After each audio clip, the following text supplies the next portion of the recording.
Tudo bem, pessoal? Professor Érico Padilha aqui do canal Facebook Espadas e Lâminas Brasileiras, desta vez com essa nova configuração, e eu passo aqui para trazer um tema muito interessante para a gente discutir. Afinal, no Brasil usou-se sabre modelo 1796, usou-se rabo de galo ou usou-se os dois? E aí, qual vai ser? Convido você que ainda não é inscrito a se inscrever aqui na nossa página, curta, compartilhe e visite também nossa página no Facebook, www.facebook.com/espadas e lâminas brasileiras, e eu separei alguns exemplares do modelo 1796 para a gente ver lá na bancada. Aliás, um não, vários. Bora lá? Muito bem, aqui estamos na nossa bancada. Selecionei para vocês 3 exemplares, todos variantes do modelo 1796 de cavalaria inglesa, para que a gente possa compreender a evolução dessas armas na Europa e entendê-las também no contexto militar brasileiro. Tá legal? Antes da gente começar, quero deixar aqui o meu muito obrigado aos amigos que sempre nos cedem exemplares, tanto aqui fisicamente quanto as imagens. Sem vocês esse canal não teria sobrevivido. Mas vamos lá. Modelo 1796. Conforme o próprio nome diz, ele entra em vigor no ano, em vigor que eu digo em serviço, no ano de 1796, por meio desse regulamento que vai aparecer a fotografia aí para vocês. Tanto o regulamento quanto o desenvolvimento do projeto da arma é de autoria do general John Gaspar Le Marchand. Esse oficial de cavalaria inglesa teve experiência em combates nas guerras napoleônicas, e é nesse contexto que ele desenvolve o modelo 1796, baseado em sabres que já estavam em serviços de maneira não regulamentada na Inglaterra, naquele contexto do fim do século XVIII. Tá legal? Muito bem. Então eu selecionei para vocês, só para ilustrar, né, uma cena do filme O Patriota. Se a gente observar, por exemplo, esse clássico, né, do cinema, a gente vai ver o ator Jason Isaacs cingindo um sabre extremamente curvo. Mas ele não é o modelo 1796. A gente sabe que não, né? É apenas para ilustrar e estimular a discussão, sobretudo porque a Guerra de Independência dos Estados Unidos aconteceu antes. Mas é só para que vocês tenham a dimensão que as lâminas curvas, elas já estavam em serviço, e não é a curvatura da lâmina que vai definir a arma como o modelo 1796. É um conjunto de elementos. Muito bem. Um deles é a guarda em P, ou a guarda em D, como é chamada. Então, esse modelo de guarda vai configurar as armas como variantes do modelo de cavalaria inglesa 1796. Esse aqui é um deles, é uma variante. Já vou falar dele. Uma outra característica é esse detalhe que talvez vocês já puderam perceber na lâmina, que é esse terço final da lâmina mais protuberante do que o restante. Então, se a gente pegar aqui, por exemplo, a medida, nós veremos que esta parte ela tem uma largura muito maior do que esta aqui do meio. Estão vendo? Muito bem. O mesmo próximo ao ricaço. Significa que todo o peso da arma, na hora de desferir o golpe, vai ser concentrado nesse terço final da lâmina. E isso foi feito para que, diferente do contexto, por exemplo, dos combates de cavalaria à época, onde os franceses, os coraceiros, utilizavam espadas, né, lâminas retas para desferir golpes de estoque, os ingleses vão aperfeiçoar os modelos curvos para desferir cutiladas, sobretudo com aqueles movimentos de parábola. Muito bem. Por isso que esse modelo 1796, ou o Blücher, que eu estou segurando aqui, que já é o prussiano, uma evolução, eles são chamados pela literatura à época de lâmina de machado, porque justamente o peso está concentrado nessa região aqui. Uma outra característica que eu falei da guarda é justamente essa. O general Le Marchand, pela experiência nos combates, observou que quando as cavalgaduras se atracavam, que havia carga, que partia para o combate homem a homem, mesmo montado, era muito difícil o oficial desferir golpe de espada. Daí a guarda, extremamente resistente e afastada dos dedos, de aço capaz de, por exemplo, socar o inimigo na cara, né? Vai manter, por exemplo, as duas navetas, né, para segurar, por exemplo, a lâmina do oponente, né? Isso aqui vai se manter, e eles vão apresentar as orelhas rebatidas. Então, um diferencial, por exemplo, do 1796 para o Blucher é a distância da orelha rebatida para virola. Então, o Blucher ele vai ser um pouco mais distante, o 1796 ele vai ser um pouco mais curto, mas também não é um padrão. Padrão mesmo é só quando a arma foi desenvolvida e produzida em escala para armar, para guarnecer as unidades de cavalaria. Ali sim, o Henry Osborne, produziu em série modelos de cavalaria que, inclusive, o peso e as medidas seguiam uma precisão muito grande. Evidentemente que eu estou falando de precisão no século XIX, né, naquele contexto fabril. Então elas variavam entre 940 e 950 gramas, para vocês terem uma ideia. Muito bem. Todos os outros fabricados posteriormente para serem vendidos de maneira individual, de uma aquisição privada do oficial, eles não vão seguir o modelo precursor adotado pela cavalaria em 1796. Tá legal? Muito bem. Tamanho foi sucesso dessa arma desenvolvida naquele contexto? Pesquisem depois. Há relatos fantásticos de golpes desferidos contra coraceiros que partiam os cascos dos coraceiros, aquele casco de bronze, ao meio, vitimando na hora o oponente. Então isso causou, à época, um impacto muito grande. Foi uma arma revolucionária para aquele contexto. Tanto é que tempos depois, já como tentativa de produzir um exemplar análogo aos dos ingleses, vai aparecer esse que eu apresento para vocês aí na tela. Essa fotografia eu extraí do livro do Vicente Toledo. É um modelo inspirado no 1796, fabricado pelo Arsenal de Toledo por volta ali de 1802.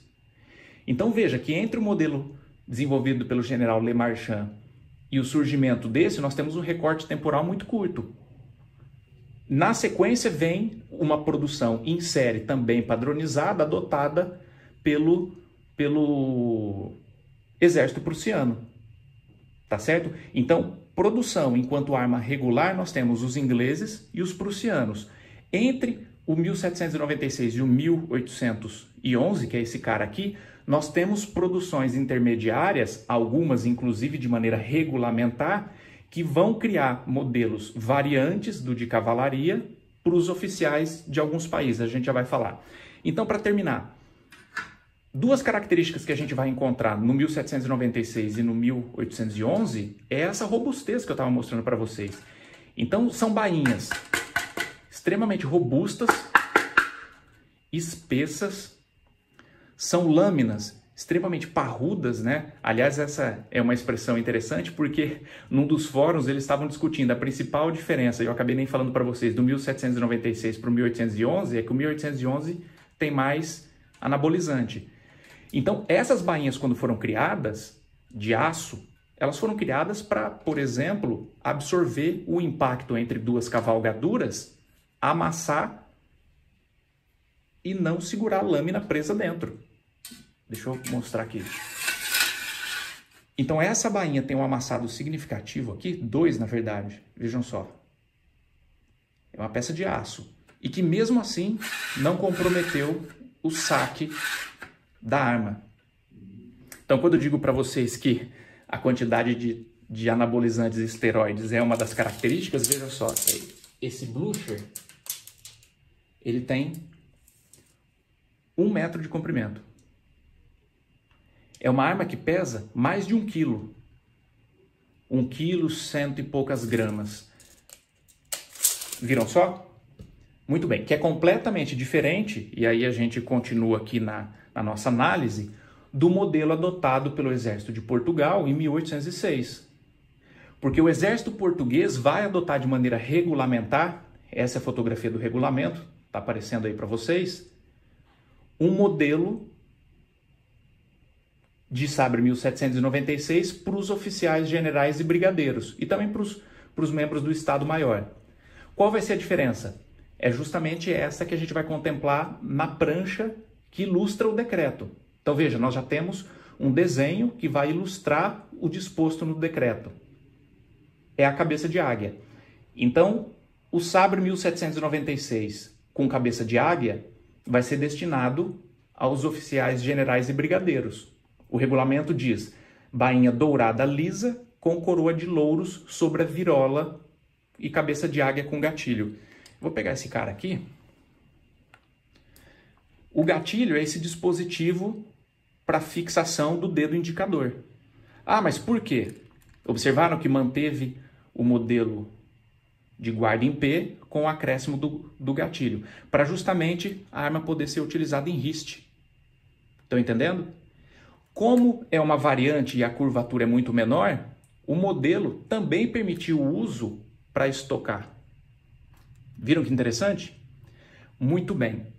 Então, o modelo português de 1806 vai entrar também no contexto da influência da armaria inglesa, sobretudo na expansão, naquele período da expansão do exército napoleônico e da aliança de Portugal com os ingleses. Significa que estes foram os únicos modelos? Não, porque a indústria inglesa, percebendo o sucesso, né, e é uma arma que caiu no gosto dos oficiais, começou a produzir esses modelos de maneira comercial, já sem respeitar os padrões, as medidas, sobretudo porque o modelo padrão era uma arma de cavalaria, e a indústria passou a fabricar variações para ser utilizadas como arma de infantes, por exemplo. Então a gente vai ter, por exemplo, uma evolução natural do modelo 1796, uma não, várias, né, um conjunto muito grande, com bainhas de couro, apliques de metais diversos, sobretudo porque eram armas, como eu disse, de aquisição privada dos oficiais. E os regulamentos à época, embora eles determinassem, e alguns como o português, por exemplo, apresentassem a tipificação por meio de um desenho, eles não vão fazer com que se crie, no contexto da armaria, o padrão determinado pelas armas. Tanto é que nós temos aqui no Brasil aqueles famosos sabres 1796 com inscrições Viva Portugal, Viva el Rei de Portugal. Muito bem.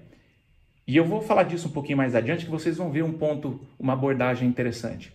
Mas seguindo na nossa linha de raciocínio, voltando a falar da indústria, o pesquisador Dino Gon, que é um cara que ele se dedicou, por exemplo, a montar uma espécie de catálogo, a reunir modelos fabricados pelo Henry Osborne, ele reuniu nessa fotografia, nessa montagem que eu estou mostrando aí para vocês, 18 modelos catalogados, somente fabricados por um fabricante, que foi o Henry Osborne, né, o que teve, inclusive, a patente para fabricar o modelo regulamentar 1796, e que pouco tempo depois, anos depois, mas no contexto da análise histórica, 5 anos é um contexto um período muito curto de tempo, já produzia em escala comercial variações do mesmo modelo.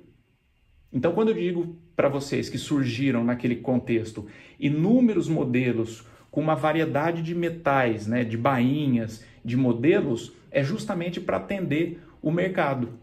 Então, quando a gente fala eram peças de catálogo comercial, sim, eram peças vendidas de maneira comercialmente, onde os oficiais adquiriam modelos baseado no orçamento, baseado nos estilos, baseado na tradição militar, a moda, a época. Interessante, não é?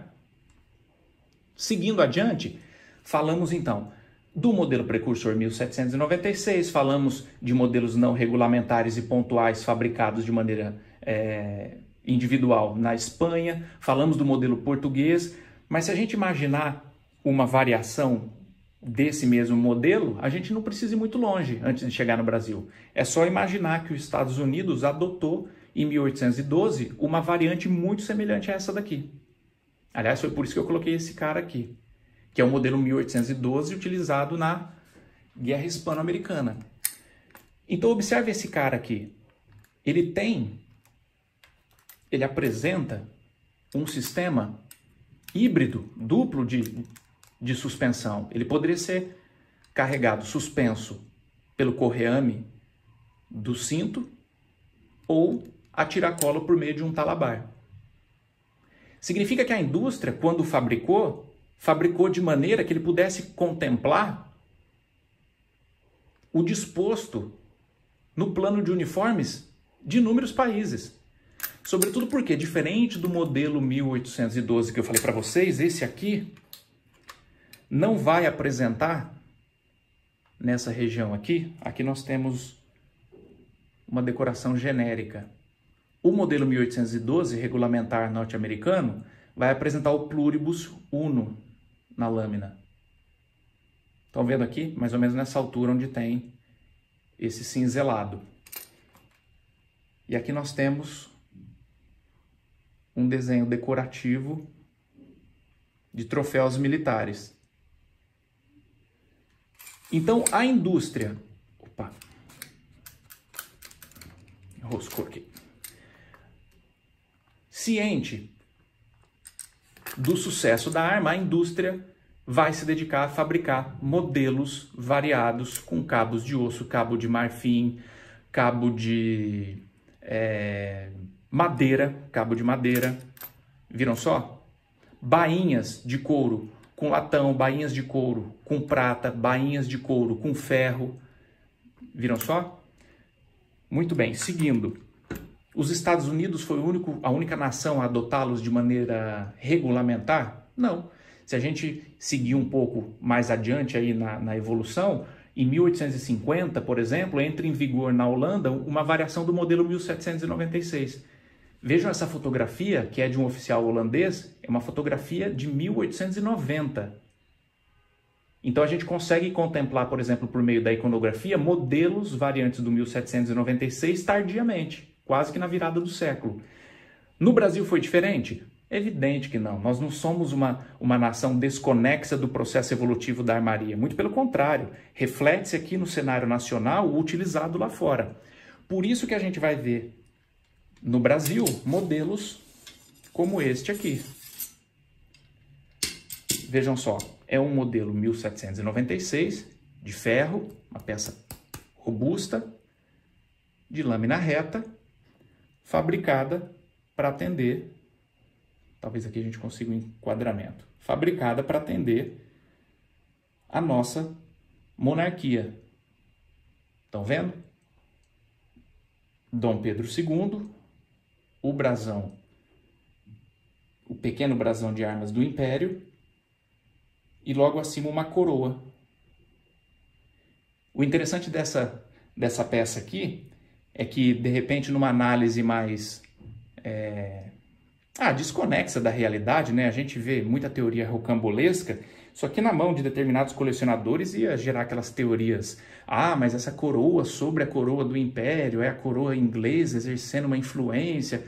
Cara, não tem nada a ver uma coisa com a outra. Eram lâminas comerciais, essa daqui é da década de 1830, então nós estamos falando da Regência, né? Fabricado pelo Peter Kenneth e importada pelo Louis e Henri Laporte. Então é uma peça da década de 1830. Veja só, fabricada para atender a nossa monarquia. Então é comum que lâminas comerciais que já saíam de fábrica com a coroa, recebessem na caixa destinada às gravações, aos burilados, o símbolo da nação daquele oficial que a encomendava. Isso aqui era uma arma de aquisição privada.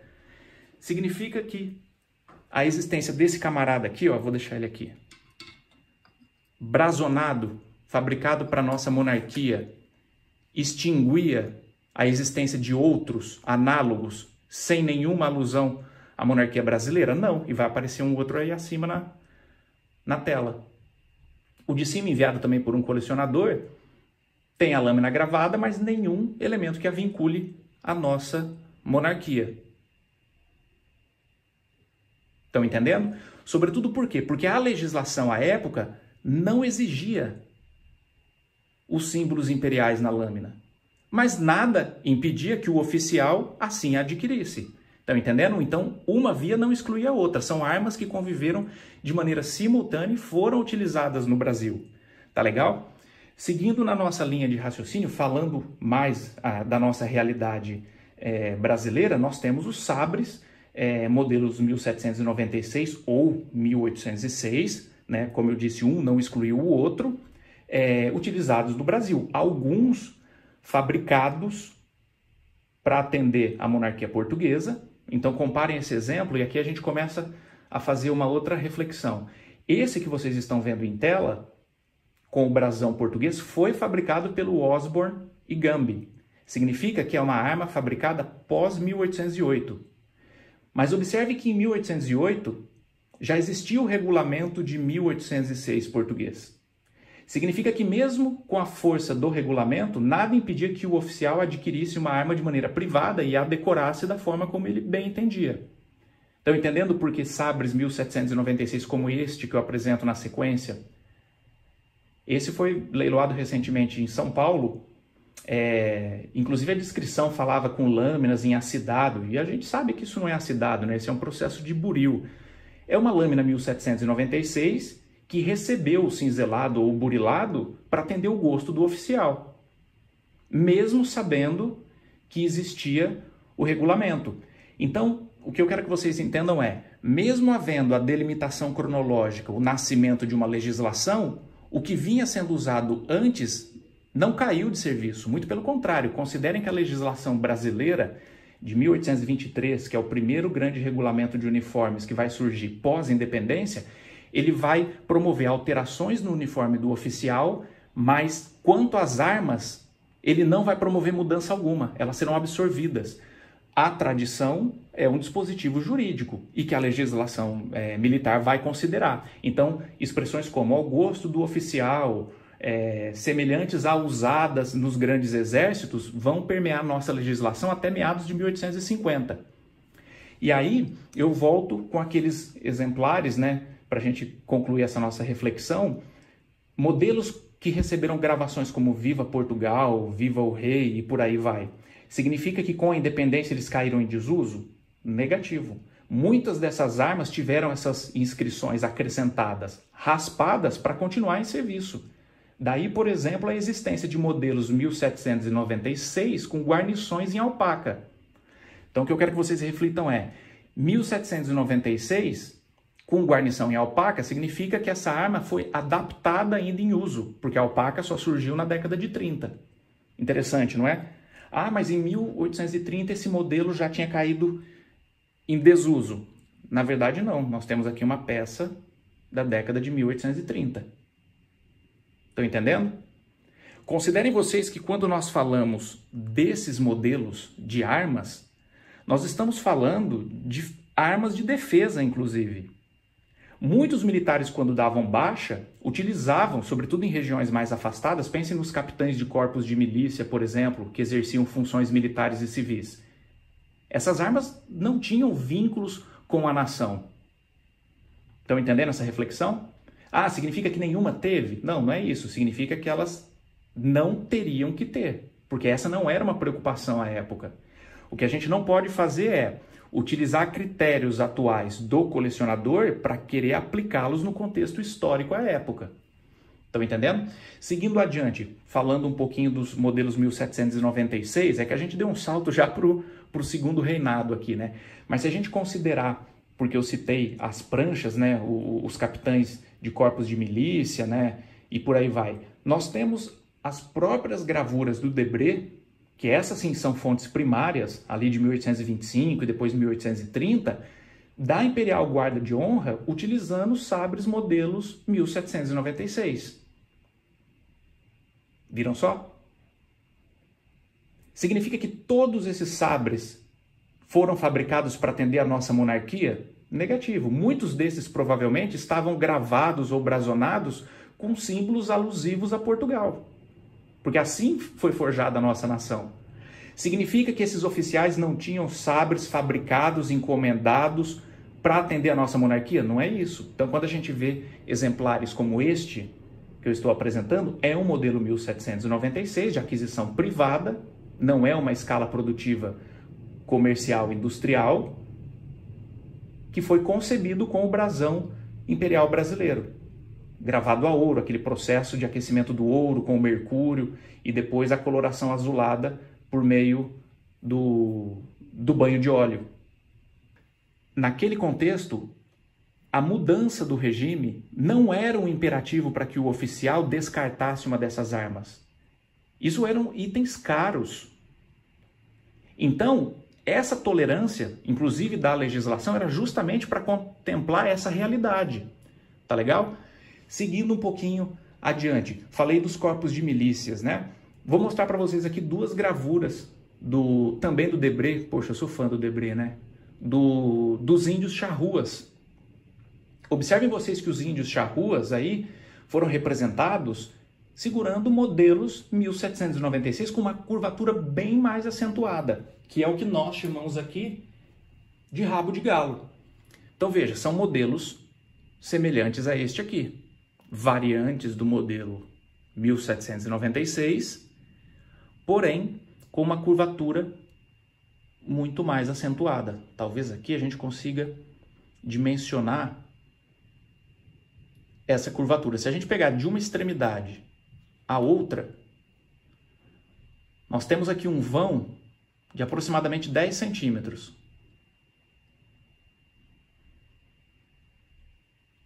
Eu vou deixar esse cara aqui para trazer de novo aquela montagem do pesquisador britânico, com aqueles 18 modelos e suas variações.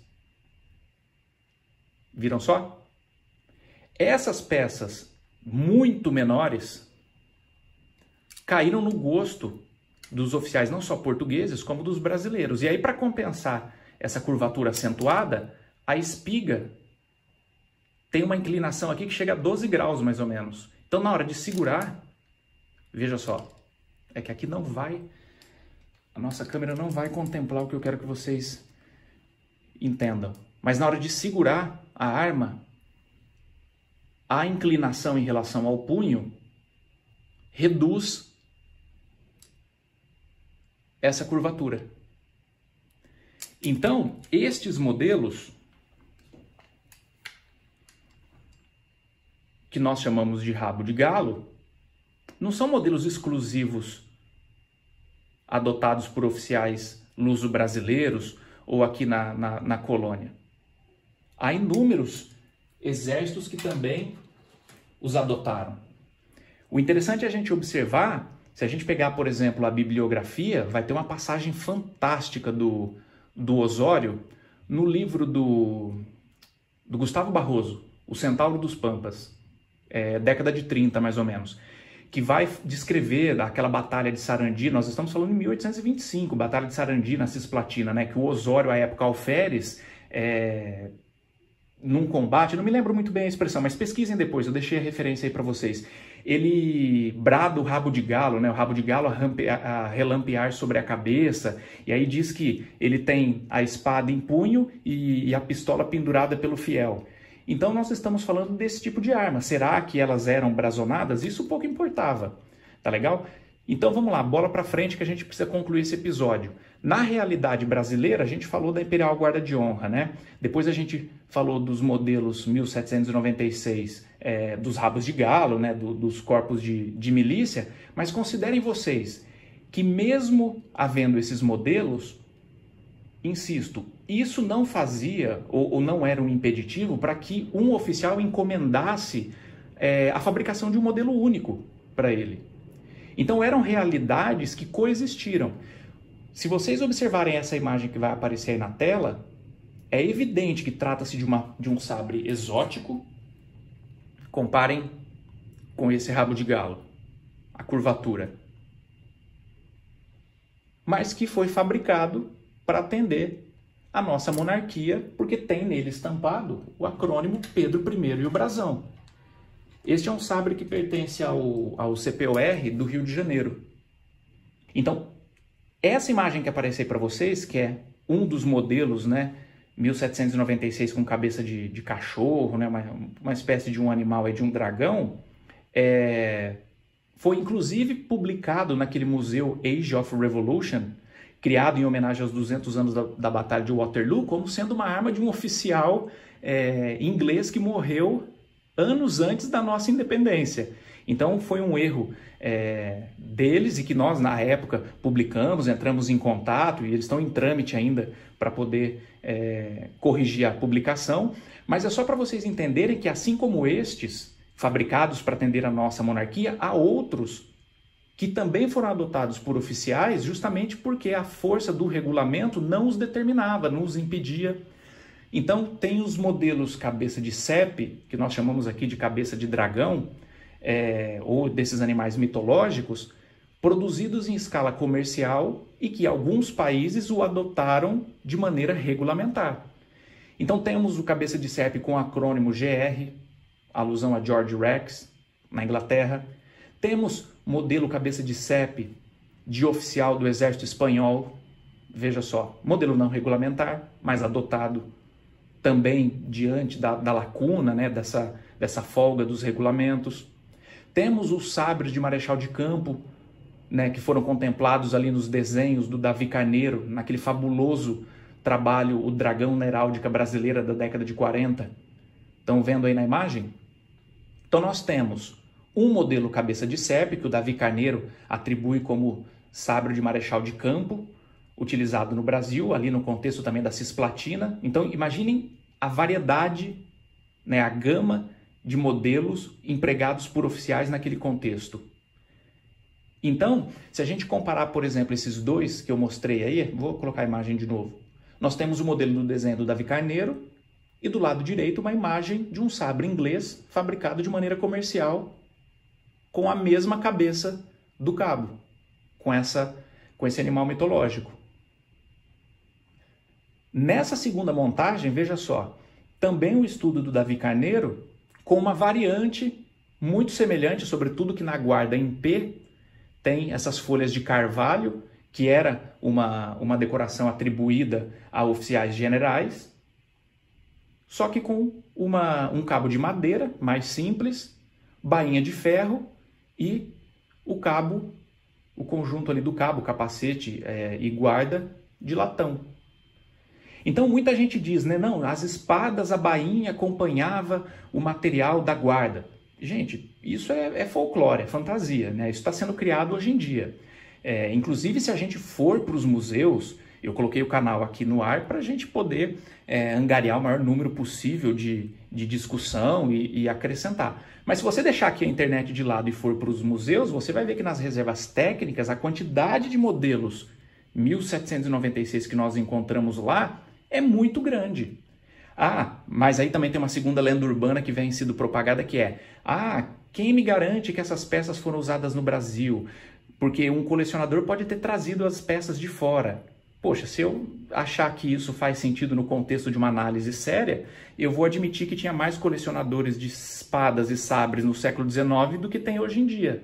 Sobretudo porque essas armas superam, em grande número, as brazonadas que estão nas grandes reservas técnicas. Muito bem. Voltando então a falar sobre essas variações, falamos da cabeça de CEP para a gente finalizar. Inclusive, diante da oferta do catálogo, se eu não me engano, o governo italiano, em 1829, adotou esse modelo cabeça de CEP como o modelo regulamentar de oficial. Então aqui eu apresento para vocês uma imagem, guarda em P, pequenas variações, mas todos produzidos para atender o modelo adotado na Itália final da década de 20, se eu não me engano, começo de 30. Viram que interessante? Então dizer, a cabeça de CEP é exclusivo da monarquia brasileira. Não é. Tem muita coisa rolando lá fora e analisar a armaria brasileira desconexa do contexto produtivo, enfim, do contexto cultural, né, do que se usava à época, é um ledo engano. Então, para a gente partir aqui para o final, esses modelos de 1796, né, que a gente encontra por aí, eles são modelos produzidos sem uma especificação, de modo que eles pudessem ser incorporados e absorvidos pelas legislações à época de inúmeros países, e isso vai fazer com que a gente encontre, por exemplo, essas variações todas que nós apresentamos para vocês. Então, eu selecionei aqui um modelo de 1796, também de maneira comercial, este já fabricado com cabo de marfim, né, com uma profusão significativa de banho de ouro sobre o latão aqui, né, naquele processo de aquecimento com mercúrio. Vejam as ramificações de carvalho. no bocal e na argola intermediária. É evidente que essa bainha ela foi posta pelo colecionador posteriormente, é uma bainha nova. Mas aqui, um detalhe interessante. Esse é um modelo utilizado por oficiais luso-brasileiros e oficiais brasileiros ali no contexto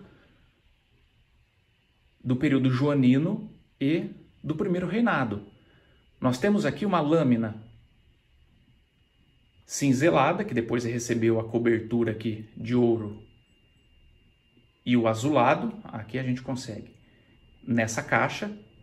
Aqui nós temos, estão vendo aqui? Entre este trabalho feito a buril e cinzel e este, nós temos aqui o processo químico do acidado. Novamente, uma caixa, onde nós temos aqui uma figura feminina, né? Algo mitológico. E uma segunda gravação aqui por processo químico, um acidado. Muito bem, do outro lado da lâmina a mesma coisa. Estes modelos, sobretudo por conta da decoração, lembre-se que o plano de uniformes português falava da decoração de carvalho na arma. E o plano de 1823 vai, por tradição, absorver as armas em uso, então, à época. Evidentemente que a gente não contempla nessa análise só os 1796. Pensem nos sabres mamelucos em uso e que também continuarão em uso pós-independência. Mas então, falei para vocês aqui, para eu não me perder no raciocínio, dessas caixas. Se vocês compararem, eu vou deixar aqui e apresentar a imagem do lado direito. Comparem vocês, enquanto eu falo, que esse sabre que eu mostro para vocês, ele apresenta as mesmas decorações florais gravadas a ácido que esse outro à direita, fabricado para atender um oficial brasileiro do primeiro reinado. Com a diferença que o brasão imperial foi inserido nessas caixas onde a indústria, de maneira comercial, implantava essa decoração genérica. Viram só a semelhança? Esse é um sabre fantástico. É uma peça que eu gosto muito. Vejam só. E que não apresenta nenhum elemento que a vincule com a nossa monarquia. Mas que de maneira nenhuma deixou de ser utilizado no Brasil, porque, como eu disse, até a década de 1850, a legislação não vai exigir símbolos imperiais na lâmina. Ela vai exigir e absorver os elementos em uso por tradição à época. Viram só? Muito bacana, não é?